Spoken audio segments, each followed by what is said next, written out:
Tim gugus tugas percepatan penanggulangan COVID-19 Kota Parepare menggelar razia penerapan pembatasan kegiatan masyarakat. Razia dilakukan di sejumlah lokasi, utamanya di pusat keramaian. Hasilnya petugas menemukan banyak warga yang berkerumun dan melanggar protokol kesehatan. Petugas pun mengambil tindakan dan membubarkan kerumunan. Kebijakan pembatasan kegiatan masyarakat di Kota Parepare sudah lama digelar.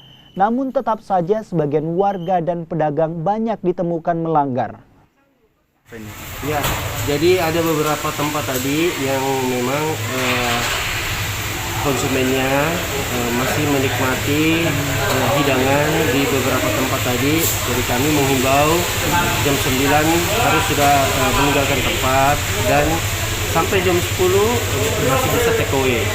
Jadi kami sosialisasikan kembali tadi.